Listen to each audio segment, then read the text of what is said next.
Exam में वो वक्त दिखाया जाता है जब उनकी विंटर वेकेशन खत्म हो गई थी और वो लोग वापस एकेडमी में आ गए थे। तो तब वहाँ पे लुका खड़ा था।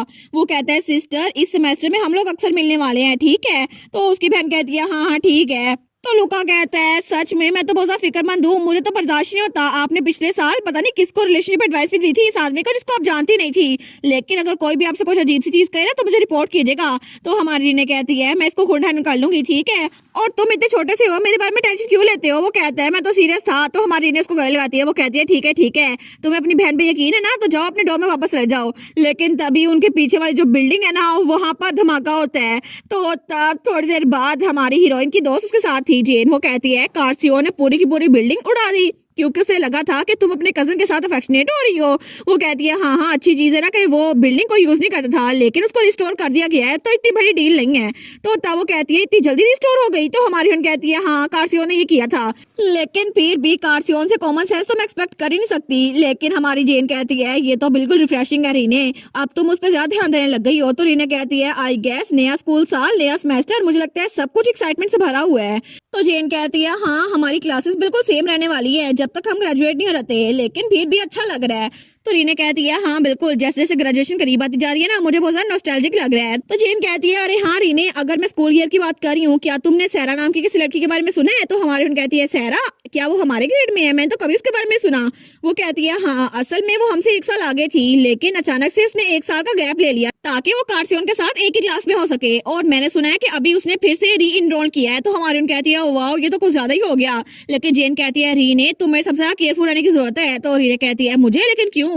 वो कहती है मैंने सुना था कि कोई भी कार्सियोन के करीब आता है ना तो वो उसको भगा देती है, उसको बुली करती है, तो तुम्हें थोड़ा सा केयरफुल रहना चाहिए। तो हमारी कहती है क्या? तो हमारी सोचती है इसकी बातें सुनकर तो मुझे एक लड़की की याद आ रही है। तो जेन कहती है तुम तो कार्सियोन के साथ एक ही क्लब में हो ना, तुम्हें थोड़ा सा सावधान रहना चाहिए, ठीक है? क्योंकि कार्सियोन तुम्हें पसंद करता है। वो कहती है ठीक है कार्सियोन और मैं हम लोग एक ही क्लब में है ना, तो फिर भी हम लोग एक क्लास में तो नहीं है ना, इससे कोई बड़ा मसला नहीं होगा। तो जेन कहती है तुम्हें ऐसा लगता है? लेकिन फिर भी फ्योर भी तुम्हारे साथ नाइस रहता है। तो हमारी कहती है क्या? लेकिन फ्योर तो हर किसी के साथ नाइस रहता है ना। तो जेन कहती है लेकिन वो हमेशा सबके साथ इतना जेंटलमैन नहीं रहता, लेकिन तुम्हारे साथ कुछ ज्यादा जेंटलमैन जाता है। तो हमारी कहती है अच्छा, लेकिन तब जेन कहती है तुम्हारे साथ जो भी इन्वॉल्व होता है ना वो हमेशा बिल्कुल बदल जाता है पॉजिटिव वे में, और कार्सियोन भी तो कितना अच्छा बन गया ना, और कुन और हांस को भी देख लो। तो हमारी कहती है सच में मुझे लगा नहीं था कि सब लोग मुझे ऐसे देखते हैं। तो जेन कहती है आई गेस कोई भी तुम्हारे इर्द गिर्द इतना झूठा चेहरा बना के नहीं रखता, मैं भी नहीं। तो हमारी कहती है अच्छा जेन, लेकिन तभी जेन उसको थोड़ा सा अजीब लगता है क्योंकि वहां पर हमारा कार्सियोन आ गया था। वो कहता है रीने। तो हमारी कहती है हाय कार्सियोन। तो तभी वो इधर तो देखते हैं। तो रीना कहती है क्या हुआ तुम्हें? वो कहता है वो बास्टर्ड डॉबी तुम्हारे इर्द गिर्द नहीं है ना। तो हमारी कहती है नहीं, मैंने उसको अपने कमरे में रखा था लेकिन वो जंगल में चला गया। तो हमारी सोचती है वेकेशन के बाद जब मैं और कार्सियोन वापस आ गए थे ना तो डॉबी के साथ स्नोबॉल फाइट की थी, लेकिन जब से स्कूल स्टार्ट हुआ है ना डॉबी तो इसे अवॉइड करता रहता है, लेकिन पता नहीं कार्सियोन वो एक पपी के साथ कम्पीट क्यों करता है। तो वो कहती है कार्सियोन कितने क्यूट है तुम, लेकिन तभी वो चुप हो रहती है। तो तब जेन और कार्सियोन उसके देखते हैं। तो हमारी हीरोइन की दोस्त जेन वो भागने लगती है। वो कहती है मैं चलती हूँ, अच्छा टाइम गुजारना। तो हमारी कहती है जेन, लेकिन तभी कार्सियोन कहता है रीने तुम आजकल थोड़ा सा अजीब एक्ट कर रही हो। तो हमारी कहती है क्या मतलब थोड़ा अजीब?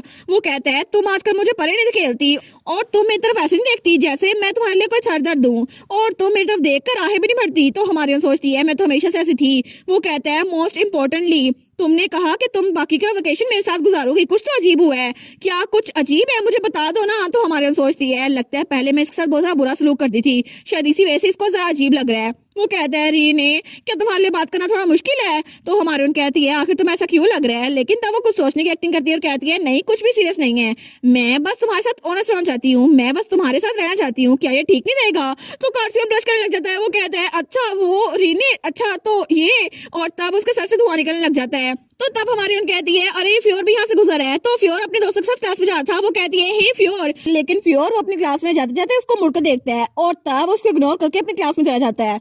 तो हमारी सोचती है क्या उसने मेरी बातें सुनी, लेकिन क्या उसने मुझे इग्नोर कर दिया? तो कार्सियोन कहता है रीने तुम्हें पता है? वो कहती है हाँ। तो वो कहता है वो लड़का जो सुबह तुम्हारे साथ था। तो हमारी कहती है मैं तुम्हें पहले बताया ना वो मेरा कजन था।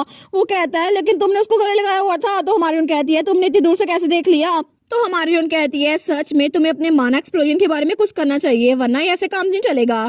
तो वो कहता है ठीक है, लेकिन हमारी रीने उसकी तरफ देखती है। वो कहती है कार्सियोन मैंने तुमसे कहा था ना मैं तुम्हारे साथ ऑनेस्ट रहूंगी, तो मैं तुम्हें सही सही बता देती हूँ। वो कहते हैं हाँ क्या हुआ।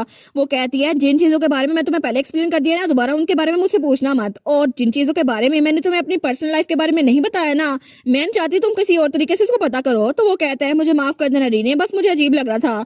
वो सोचती है शायद मुझे लगा था कि ग्रेजुएशन के बाद मैं इसको भूल जाऊंगी, इसी वजह से मैं इससे थोड़ा दूर थी। लेकिन अभी बाकी की छुट्टियां मैंने इसके साथ गुजारी है और मैं इसके साथ चीजें क्लियर करना चाहती हूँ।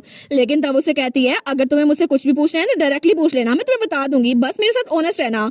तो हमारी रीना स्माइल करते हुए कहती है और डायरेक्टली तुम मुझसे कुछ भी पूछो मैं तुम्हें बता दूंगी। और तब वो सोचती है मुझे पता है कार्सियोन बहुत ज्यादा ऑब्सेसिव है। तो कार्सियोन वो कहता है सच में रीने, लेकिन वो सोचती है फिर भी मुझे पता है कि वो ऐसा नहीं है जो कभी मुझे धोखा दे, और वो उस आदमी तरह बिल्कुल भी नहीं है जो बहुत ज्यादा घटिया है। तो इसलिए ये बिल्कुल ठीक रहेगा क्योंकि कार्सियोन वो कोई ऐसा नहीं है जो ऐसी चीजें करे जो मुझे नापसंद है। तो तब उनकी क्लास का टाइम था, तो वहां पे प्रोफेसर वाटर था। वो कहता है अब तुम लोग की टाइमिंग चेंज हो गई है, तुम लोगों को अपने क्लब भी चेंज करना चाहिए और एक्टिविटीज को थोड़ा बढ़ाना चाहिए, और अब तुम लोग डिसमिस हो गए हो। वो सोचती है मेरे पास जाने के लिए कोई और चीज नहीं है, तो मैं क्लब रूम में जाऊंगी और उसके बाद वापस से डोर में जाऊंगी। लेकिन तभी वो गुनगुनाते हुए अपने क्लब रूम में जा रही थी, तो जैसे वो दरवाजा खोलने लगती है ना, तो उसे आवाज आती है क्या तुम सीरियस हो। तो फ्योर कहता है मैं सीरियस हूँ, मैंने पहले ही अपना माइंड बना लिया है। तो हमारे सोचती है कि कार्सियोन और फ्योर आज पहले पहुंच गए। तो जैसे वो दरवाजा खोलती है ना, तो फ्योर कहता है आज से मैं क्लब में दोबारा नहीं आने वाला। तो हमारे कहती है क्या दोबारा से क्लब में नहीं आने वाले, लेकिन क्यों। तो हमारे ने कहती है फ्योर आखिर इसका क्या मतलब है, तुम क्लब को छोड़ रहे हो। वो कहता है हाँ ऐसे ही काम बनेगा और अच्छा होगा कि हम लोग अब इकट्ठे हैं। तो मैं तुम्हें बता दूं मैंने पहले ही ग्रेड स्किप करके अर्ली ग्रेजुएशन के लिए अप्लाई कर दिया है। तो हमारी कहती है तुम ग्रेड को स्किप कर रहे हो। तो कार्सियोन कहता है ऐसा लगता है कि ये बाकी के सारे सालों का एग्जाम एक ही बार में दे देगा, और इसके बाद अगर ये फेल हुआ ना तो इसको बाद में बहुत सारे साल रिपीट करने पड़ेंगे। तो रीने कहती है ये बहुत ज्यादा रिस्की है ना, तुम्हारा पूरा का पूरा साल वेस्ट हो जाएगा, क्या तुम ठीक तो हो ना फ्योर। वो कहता है असल में इसकी कोई भी वजह नहीं है। तो हमारी रीना कहती है कौन ही बिलीव करेगा अगर तुम ऐसे एक्सप्रेशन के साथ ऐसा बोलोगे।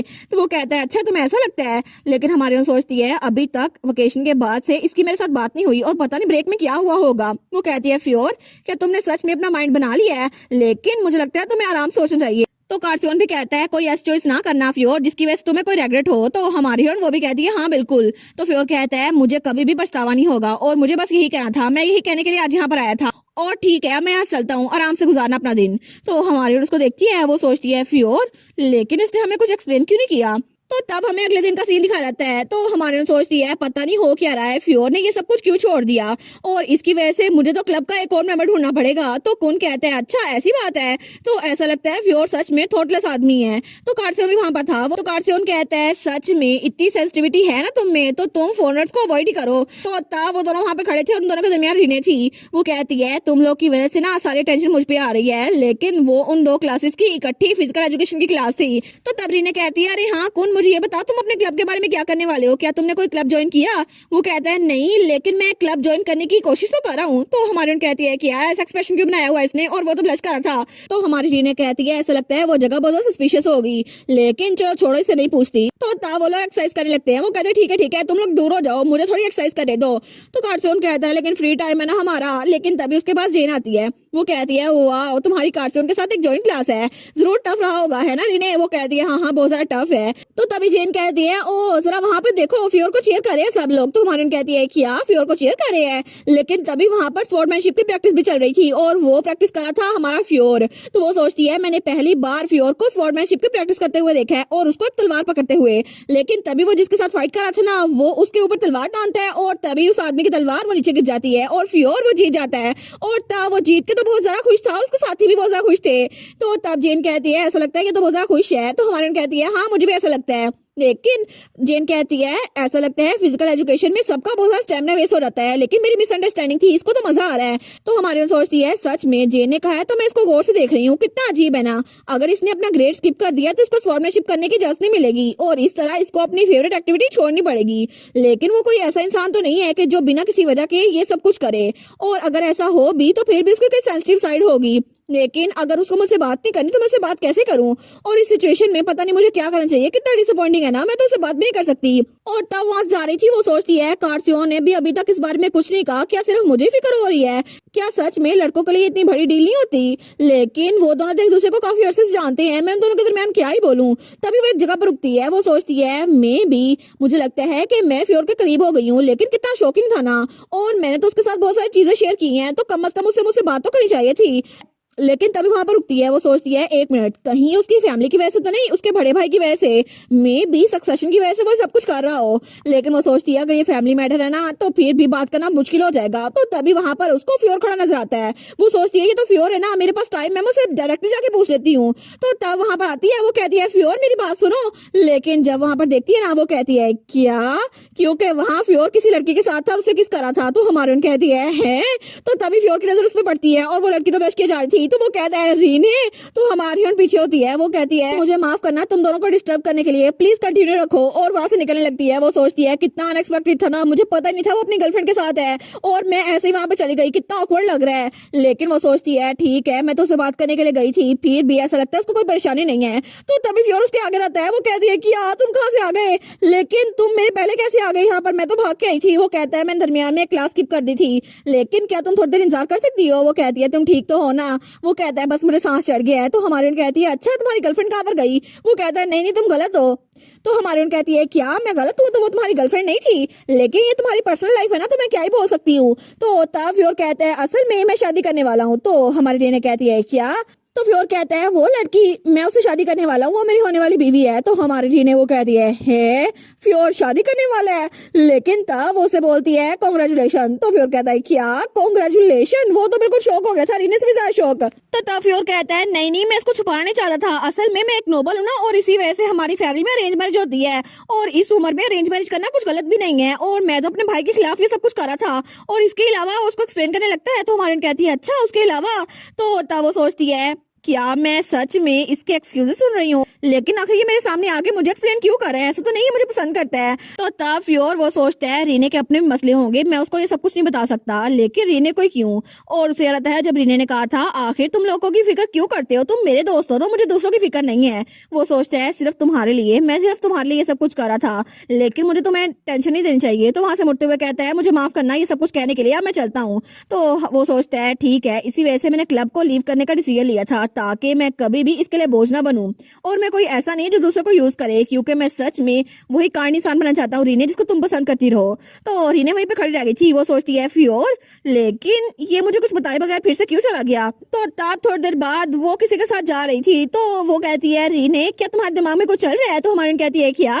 और वो जेन थी उसके साथ, वो कहती है कि इतना ऑब्वियस है? तो जेन कहती है नहीं इतना ऑब्वियस नहीं है, लेकिन तुम इतना दिखाती नहीं हो ना, मुझे बताओ क्या तुम्हें किसी बात की टेंशन है? तो वो कहती है क्या तुम्हारा कोई ऐसा दोस्त है जो तुमसे बात करना चाहे लेकिन तुम्हें कुछ बताना पता हो, क्योंकि उसे टेंशन है कि तुम्हें कोई फिक्र ना हो जाए? तो जेन थोड़ा चौंकती है, वो कहती है नहीं मुझे नहीं पता, मे भी वो दोस्त तुमसे बात करना चाहता हो लेकिन उसके पास अल्फाज ना हो। तुम्हें इस बारे में क्या लगता है? और अगर दूसरा इंसान तुम्हें कुछ बताए और तुम उससे डिसअपॉइंट हो जाओ तो फिर? और इसीलिए बहुत ज्यादा देर हो जाती है, लेकिन कोई अपने दोस्त को बता नहीं सकता। तो हमारी कहती है ये सारी की सारी बात सेंस तो बनाती है, और इसी वजह से मुझे लगता है कि वो डरा हुआ है। तो वो कहती है अच्छा मुझे भी ऐसा लगता है, लेकिन तभी वो कहती है रीने। तो रीने कहती है हाँ क्या हुआ? वो कहती है जरा वहां पर देखो, मैं तुम्हें बताया था ना कार्सियोन की एक स्टॉकर है, ये वही है। तो हमारी कहती है कहाँ पर? तो वहां पे एक लड़की बैठी हुई थी, वो कहती है देखो सही कार्सियोन की क्लास में वही लड़की आ गई। तो हमारी सोचती है ये लड़की, ये तो वही है ना जो हमारी डेट के दरमियान हमें इंटरप्ट करने के लिए आई थी और तब हमें रेस्टोरेंट में मिली थी। तो जेन कहती है इसका नाम सैरा है और ये मार्कोस की बेटी है। लेकिन कितना अजीब है ना, पूरी क्लास में कार्सियोन जहाँ पे बैठता है ना, ये बिल्कुल उसके अपोजिट साइड पे बैठी है, कार्सियोन पीछे बैठता है, ये आगे बैठी हुई है। तो रीने कहती है हाँ तुम सही तो कह रही हो, लेकिन वो सोचती है जब हम पहली बार मिले थे ना तब भी ये कार्सियोन के साथ ऑब्सेस थी, लेकिन अब ये कार्सियोन की तरफ देखती नहीं है, क्या इसकी फीलिंग्स बदल गई हैं? तो तब वो सोचती है और इसके ग्लव्स कितने ज्यादा अनयूजुअल है ना, और ऐसा लगता है ये स्कूल यूनिफॉर्म के साथ इसको पहने रखे है, लेकिन स्कूल में ये बिल्कुल भी इम्पोर्टेंट नहीं है। तब जेन कहती है अरे हाँ सच कुछ नया प्लान कर रहा है क्या, तुमने सुना? वो कहती है अरे हाँ मुझे पता है। और तब उसे लगता है जब हाथ उसके साथ बैठा था, वो कहता है रीने हमने सेल के लिए जो प्रिपरेशन की थी ना वो तकरीबन कंप्लीट हो गई है, लेकिन हमें बस आइटम्स को डिसाइड करना है। तो हमारी कहती है मैं डिसाइड करूँ? वो कहता है हाँ तुमने हमें बहुत सारी रेसिपीज दी है ना, लेकिन हमें पता नहीं है कहाँ स्टार्ट करें। तो हमारी कहती है ठीक है सबसे पहले हम स्टार्ट करते हैं माना रिलैक्सेंट से और पेन रिलीवर से। और माना रिलैक्सेंट एक ऐसा मैजिकल आइटम है जो कि बॉडी के माना को रिलीज करता है और इसकी वजह से किसी का भी माना ओवरफ्लो नहीं होगा। ये सब कुछ उसने कार्सियोन के लिए किया था और इसके अलावा पेन रिलीवर्स भी है जो कि बहुत ज्यादा बिकने वाला है क्योंकि इसके कोई साइड इफेक्ट नहीं है और ये बिल्कुल भी एक्सपेंसिव नहीं है। तो तब हांस कहता है सच में तुम तो बहुत ही ज्यादा अच्छी हो, तुम्हारी चॉइस भी बिल्कुल अच्छी है। तो वो कहती है ना, लेकिन तब वो कहती है हांस, तो हांस कहता है हाँ क्या हुआ। तो हमारे कहती है इस बात को सीक्रेट रखना कि ये मेरी रेसिपी है, अगर दोबारा से ये बात बाहर निकली ना तो बहुत बड़ा मसला हो जाएगा। तो हांस कहता है ठीक है मुझे माफ कर दो, मैं आगे से अच्छे से केयरफुली काम करूंगा। वो सोचती है ऐसा लगता है कि उसने जेन के साथ डिटेल्स को शेयर नहीं किया, लेकिन उसने कहा था क्या मैं अच्छा काम कर रहा हूँ। वो सोचती है वो सच में कितना लॉयल है ना, लेकिन फिर भी कम अज कम वो जेन को तो बता सकता था। तो तब हमारी हीरोइन कहती है जेन तुम हांस से आजकल बहुत ज्यादा बात कर रही हो ना। तो जेन कहती है हाँ हम लोग इन्फॉर्मेशन को एक्सचेंज करते हैं और इससे मुझे सीखने में मदद मिलती है और उन्हें सिखा भी रहा है। तो हमारे सोचती है मुझे लगा था ये लोग लव लेटर एक्सचेंज करते होंगे, लेकिन ये लोग सिर्फ इन्फॉर्मेशन एक्सचेंज करते हैं। वो कहती है तुम लोग क्या बात करते हो। तो जेन कहती है बस आजकल के ट्रेंड्स के बारे में, गॉसिप और रूमर्स के बारे में जो कि नोबल्स में फैली हुई हैं और बहुत सारे नोबल्स बिजनेस में इन्वेस्ट करते हैं और बहुत सारे बिजनेस जिसमें वो इन्वॉल्व है ना, ऐसा लगता है वो रूमर से इफेक्ट होते हैं। और तब जेन कहती है अच्छा इसके अलावा मैंने जजिस बेगोनिया के गुजरने के बारे में भी एक खबर सुनी थी। तो हमारी हीरोइन उसकी बात सुनकर वहीं पर रुक जाती है। वो कहती है क्या तुमने किसकी बात की। तो जेन कहती है डचेस बेगोनिया, मैंने सुना था कि उनको बहुत बड़ी बीमारी है, लेकिन ऐसा लगता है कि वो अभी रिसेंटली गुजर गई और रूमर्स बिल्कुल भी अच्छी नहीं है। किसी ने तो कहा है कि उनका मर्डर हुआ है, लेकिन तभी वो पीछे मुड़कर देखती है। वो कहती है रीने, तो रीने वहां पर नहीं थी क्योंकि रीने वो वहां से भाग रही थी। वो सोचती है नहीं ये सच नहीं हो सकता, आखिर वो आदमी कितना जरूर पागल हो लेकिन वो इतना पागल नहीं हो सकता, अपनी माँ के साथ ऐसा नहीं कर सकता। तो तब वहां से भागी जा रही थी। वो सोचती है बिल्कुल नहीं ऐसा नहीं हो सकता, बिल्कुल भी नहीं। आखिर वो अपनी माँ को सेक्रीफाइस कैसे कर सकता है सिर्फ इसलिए ताकि वो मुझे नई डिशेस बना सके। वो इतना घटिया कैसे हो सकता है। और वो रेक्स बिगोनिया की बात कर रही थी और तभी उसे याद आता है रेक्स बिगोनिया कितना ज्यादा पागल था क्योंकि वहां पर हर चीज बिखरी हुई थी और उसके सारे प्रोडक्ट्स वो भी जमीन पे बिखरे हुए थे। वो सोचती है ये रियलाइजेशन कि रेक्स बिगोनिया के असर रंग है क्या मुझे बहुत पहले आ गई थी क्योंकि जिस दिन मैंने उसकी मिस्ट्रेस बनने से मना किया था ना, उसी दिन उसने ये सारा तमाशा किया था और ये सब कुछ तब शुरू हुआ था जब उसके पास आया था।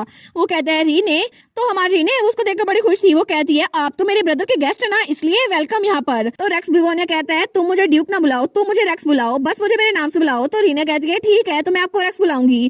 तो तब वहां पर बैठी हुई थी, लेकिन वो कहती है आखिर आप मेरे साथ इतने नाइस क्यों हैं। तो तब वो एक प्लांट के पास आता है और कहता है वेल मुझे पहली नजर में तुमसे प्यार हो गया था। तो रीना कहती है क्या। वो कहता है शायद ये बहुत ज्यादा डिफिकल्ट होगा कि मैं तुमसे शादी कर सकूं क्योंकि तुम एक कॉमनर हो, लेकिन मैं मेक श्योर करूंगा कि तुम मेरी मिस्ट्रेस बन के अच्छे से रहो।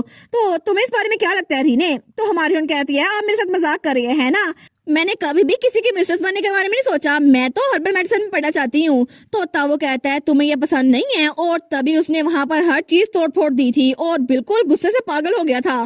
तो हमारी रीने वो सोचती है पूरी जिंदगी में पहली बार मुझे किसी इंसान से डर लगा था और तब मेरी पूरी की पूरी लैब उसके टुकड़े इधर उधर बिखरे हुए थे और मैं बस एक कोने में सुकड़ के बैठ सकती थी और डर से कांप रही थी। लेकिन तब जैसे ही उसका गुस्सा ठंडा हुआ ना, उसने एक जेंटल स्माइल दी और कहा मुझे माफ कर दो रीने, लेकिन मैं थोड़ा ज्यादा एक्साइटेड हो गया था, लेकिन तुम कभी भी दोबारा मुझसे ये नहीं कहोगी है ना। तो रीने वो अपनी आंख खोल के उसकी तरफ देखती है और उसको तो पसीना ही जा रहा था। वो सोचती है उसके बाद से रेक्स ने अपने एक्शन हमेशा मेरे साथ जारी रखे और जब भी वो यहाँ पर आता था ना, तो अगर मैं उससे ना मिलती थी तब भी वो हमेशा हमेशा मेरे साथ ऐसा ही करता था।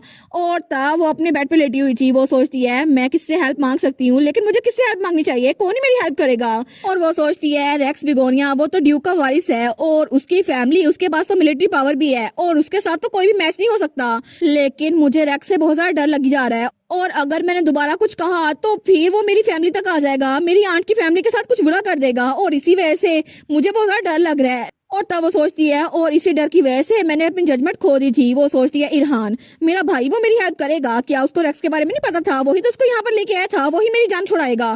तो तब वहां से भागती है। वो सोचती है मैं अपने भाई से हेल्प मांगूंगी, वो मेरी हेल्प करेगा। लेकिन इरहान वो कहता है अच्छा तो मैं इस बारे में क्या करूँ, क्या तुम चाहती हो कि मैं उससे कोई बदला लूँ, तुम सच में ये चाहती हो।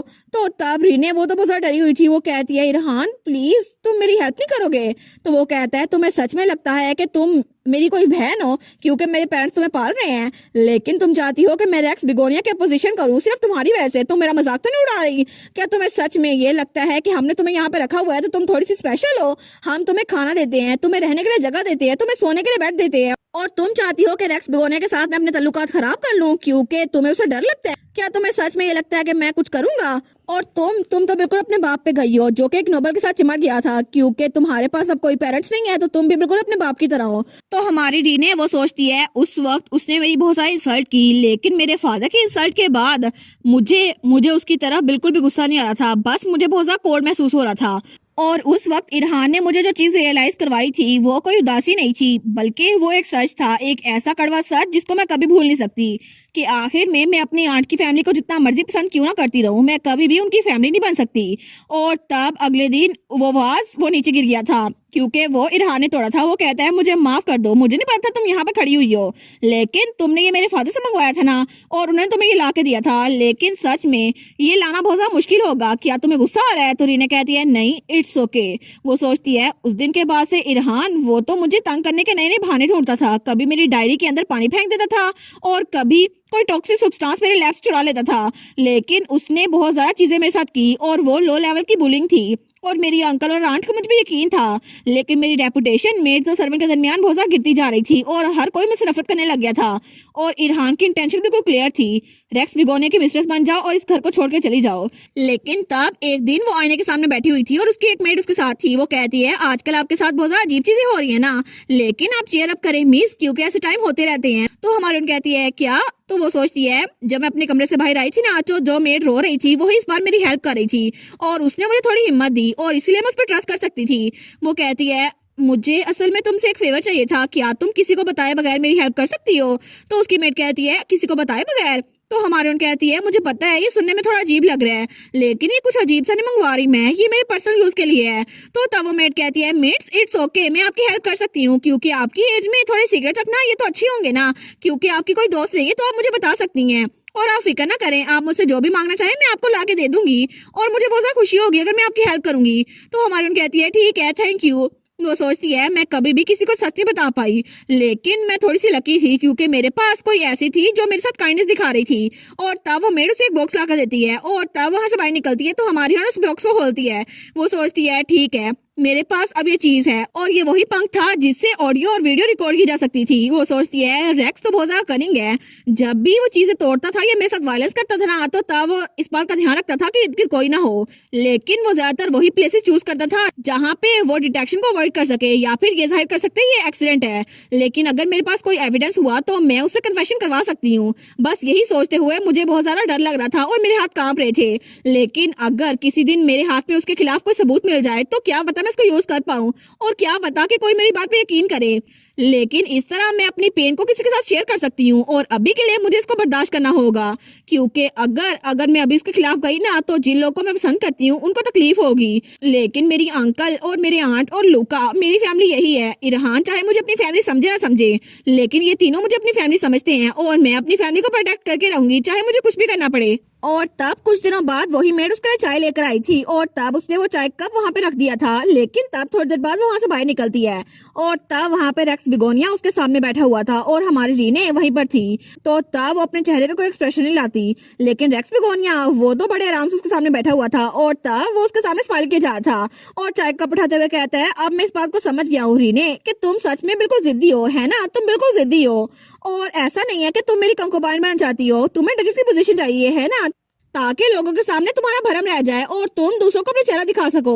लेकिन फिक्र ना करो, मैं तुम्हारे लिए कुछ भी करके रहूंगा। और तुम्हें क्या लगता है, क्या तुम्हें ये पसंद आएगा? लेकिन रीने उसको तो उस पर बहुत ज्यादा गुस्सा आ रहा था। तो तब रेक्स बिगोनिया उसकी तरफ देखते हैं और तब वो स्माइल करते हुए कहता है ऑफ कोर्स, जैसा कि तुम्हें पता है मेरे घर पे बहुत ज्यादा अपोजिशन चल रही है, लेकिन मेरी मॉम वो तो सच में मेरी हाफ सिबलिंग को बहुत ज्यादा नापसंद करती है। लेकिन रीने तुम फिक्र ना करो, अगर तुम्हारे लिए है ना तो मैं कुछ भी करके रहूंगा, क्योंकि मुझे बस थोड़ा सा टाइम चाहिए और जब मेरे पास वो चीज आ गई ना जो मैं तुम्हें देना चाहता हूँ तो बस तुम्हें थोड़ा सा इंतजार करना होगा, क्योंकि हम दोनों के दरमियान कोई भी चीज आ रही है ना मैं उसको तबाह कर दूंगा, या फिर दूसरे लफ्जों में कहें अगर हम दोनों के दरमियान कोई इंसान भी आया ना तो मैं उसे जान से मार डालूंगा। लेकिन तब प्रेजेंट में रीने सोचती है सच में क्या उसके अल्फाज का मतलब ये था कि वो अपनी मोम तक को मार देगा? और जब अपने कमरे पहुंचती है तो वहाँ पे एक लेटर पहले का पहुंचा हुआ था जहाँ पर लिखा था क्या तुम्हें मेरा गिफ्ट पसंद आया? वो सोचती है बिल्कुल नहीं, मुझे सच में बिल्कुल भी नहीं लगा था कि रेक्स बिगोनिया उसने अपने लेटर में ये लिखा होगा और सच में उसने अपनी माँ को मार दिया सिर्फ मेरी वजह से। लेकिन वो तो बिल्कुल पागल है। और तब वो सोचती है नहीं, रेक्स बिगोनिया कोई ऐसे ही पागल इंसान है कि जो बिना कुछ सोचे समझे किसी को जान से मार दे, ये वही हो सकता है। और अगर मैं अकेडमी में भाग भी आई हूँ ना, लेकिन फिर भी इरहान वहां पर है और कोई भी चीज सोल्व नहीं हो सकती। और अगर मैंने अपने आप उसके बढ़ते हुए कदम ना रोके ना, तो जरूर कुछ गलत हो जाएगा। इसीलिए मुझे कोई ना कोई तरीका ढूंढना ही होगा। तो तब अगले दिन कार्सियन उसके सामने था। वो कहता है, रीने तुम ठीक तो हो ना? तो रीने क्लब रूम में थी। वो कहती है क्या? वो कहता है, मैं तो बस फिक्रमंद हो रहा था कि मैं तुम्हें तंग तो नहीं कर रहा। और तब हमारी हीरोइन वो सोचती है मैं फिर से स्पेस आउट हो गई।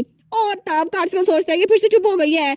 और हमारी रीने सोचती है, मैंने जब से सोचा था ना कि मैं रेक्स को रोक के रहूंगी, मैं कोई ना कोई तरीका ढूंढ रही थी, लेकिन मुझे कोई तरीका मिल ही नहीं रहा। लेकिन मुझे पता था ये बिल्कुल भी इजी नहीं होगा, फिर भी ऐसा लगता है कि मुझे कोई आंसर नहीं मिल रहा। तो रीने कहती है, हमें अचानक से 1 हफ्ते की छुट्टी मिल गई ना, तो मैं बस यही सोच रही थी अब इस हफ्ते में क्या करूं। और अचानक से 1 हफ्ते की छुट्टियां इसलिए हुई थी क्योंकि स्कूल में हमारा एक्सप्लोजन हो गया था और एक्सप्लोजिव डिवाइस हमारा कार्सियन था, उसकी वजह थी हमारी रीने।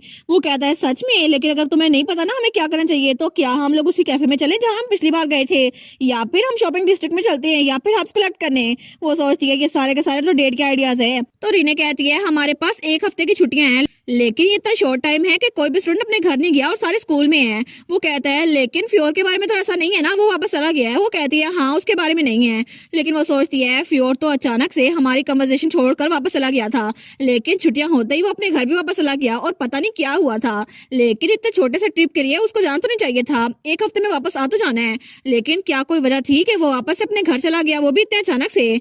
तो तब हमारा हीरो कहता है, असल में मैंने सुना था कि फ्योर के डैड मार्कोस एनानास उन्होंने अपना वारिस चूज कर लिया है। तो हमारी कहती है, क्या फ्योर के फादर ने? तो हमारी कहती है, अच्छा शायद इसीलिए फ्योर वापस चला गया है, क्योंकि ऐसी पॉसिबिलिटी हो सकती है कि वो फ्योर ना हो और इसीलिए वो चेक करने के लिए गया है। लेकिन तभी वो कुछ सोचती है तो कार्सियन उसको देखी जा था। वो सोचती है, फ्योर भी अकेले फाइट कर रहा है, तो इसीलिए मुझे उसकी हेल्प करनी चाहिए। वो कहती है, मैंने डिसाइड कर लिया है कि हमें इन छुट्टियों में कहाँ जाना है। तो कार्सियन कहता है, क्या?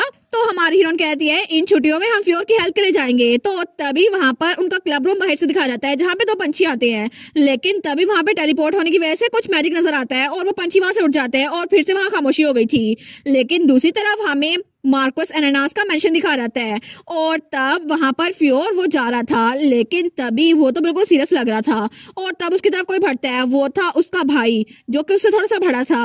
वो कहता है, मैंने सुना कि तुम वापस आ गए, क्या तुमने फादर को इस बारे में इन्फॉर्म किया? और वो था रो अनानास, उसका बड़ा भाई जो कि अनानास फैमिली का एल्डर सन था।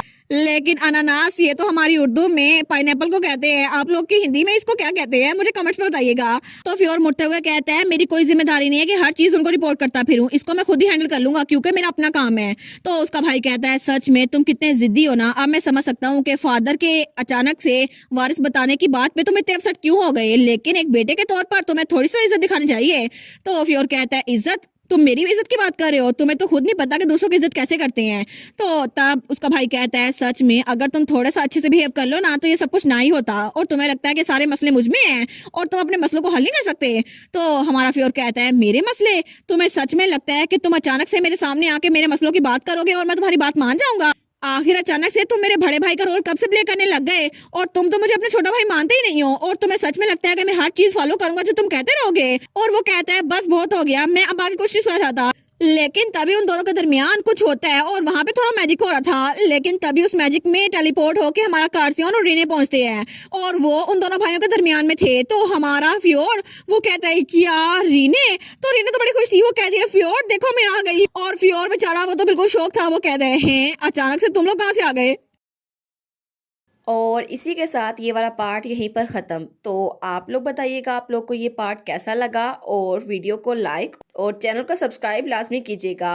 बाकी वीडियोस का लिंक भी स्क्रीन पर नज़र आ रहा होगा, तो काइंडली उनको भी चेकआउट कर लें। और thank you so much for watching my videos. Stay safe, bye bye.